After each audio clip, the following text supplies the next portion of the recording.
গতকাল রাত্রিবেলা একটা পোস্ট আমাদের রীতিমতো রাতের ঘুমটাকে নষ্ট করে দেয়, যে অরিজিৎ সিং।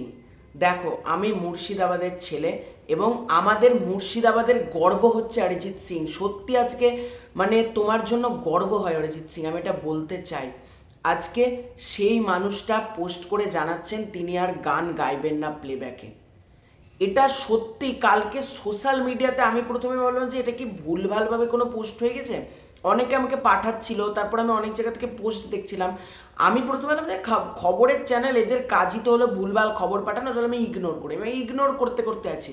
তারপর যখন দেখলাম না, অরিজিৎ সিং নিজে এটা পোস্ট করে জানিয়েছে যে তিনি আর গান গাইবেন না। এটা যে কতটা মর্মান্তিক একটা খবর, কতটা দুঃখজনক একটা খবর, সেটা বলে বোঝানোর আমার ভাষা নেই। কিন্তু তিনি কেন প্লেব্যাক ছাড়লেন বা তিনি কেন গান গাইবেন না বলছেন, সেটা নিয়ে আজকের এই ভিডিওতে কথা বলবো। দেখো, অরিজিৎ সিং এমন একটা মানুষ না, এই মানুষটাকে ভালো না বেসে থাকা যায় না। যেমন কিছু কিছু মানুষ হয় যাদেরকে ভালো না বেসে থাকা যায় না, তাদের মধ্যে অরিজিৎ সিং একজন। আমাদের পৃথিবীতে এরকম খুব কম মানুষই রয়েছে যাদের হেটার নেই, একেবারেই হেটার নেই। যেমন এপিজে আব্দুল কালাম হতে পারে বা রবীন্দ্রনাথ ঠাকুর হতে পারে, সেগুলো আলাদা। কিন্তু এই যে গায়ক যে জগৎটা, সেখানে হয়তো অরিজিৎ সিং এমন একটা নাম যার সেরকম কোনো হেটারসই নেই। এবার সেই মানুষটা গান গাইবেন না, কালকে অরিজিৎ সিং এইটা রীতিমতো টুইটার, ফেসবুক সব জায়গাতে ট্রেন্ড করেছে নাম্বার ওয়ানে। বুঝতে পারছো দর্শক কতটা মর্মান্তিক এবং মর্মাহত অরিজিৎ সিং গান করবেন না বলে। দেখো, আমার যেটা মনে হচ্ছে, এটা আমার ব্যক্তিগত মতামত, কারণ দেখো এই মানুষটার, অরিজিৎ সিং এর মন বোঝার ক্ষমতা আমার তো নেই। এবার আমার যেটা ব্যক্তিগত মনে হচ্ছে সেটা আমি বলছি। তোমরা প্রত্যেকেই জানো অরিজিৎ সিং একটা ফিল্ম বানাতে চলেছেন, ফিল্ম ডিরেক্ট করতে চলেছে। আমার যেটা মনে হচ্ছে, উনি তো অনেক বছর গান করলেন, এবার হয়তো উনি ভাবছেন যে উনি সিনেমার লাইনে সিনেমার ডিরেক্টের কাজ করবেন। হয়তো কিছু সময়ের জন্য তিনি বিরতি নিচ্ছেন। এই বিরতি হয়তো পার্মানেন্টলি না। যেমন বিজয় থালাপতি, তিনিও কিন্তু একটা, জানো তোমরা, পলিটিক্সে যুক্ত হচ্ছেন এবং তিনিও একটা ছোট্ট সময়ের জন্য বিরতি নিচ্ছেন। অরিজিৎ সিংও হয়তো 4-5 বছরের জন্য একটা বিরতি নিলেন।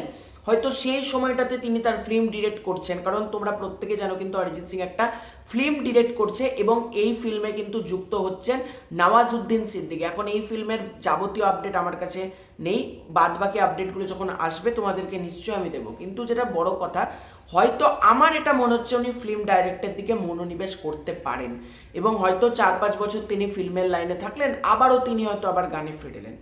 এটাও হতে পারে। কিন্তু এই মানুষটা পার্মানেন্টলি গান ছেড়ে দেবে, এটা হতে পারে না। এটা আমি অন্ততপক্ষে বিশ্বাস করি না, কারণ দর্শক রীতিমতো ফেটে পড়বে, জনতা থাকা যাবে না।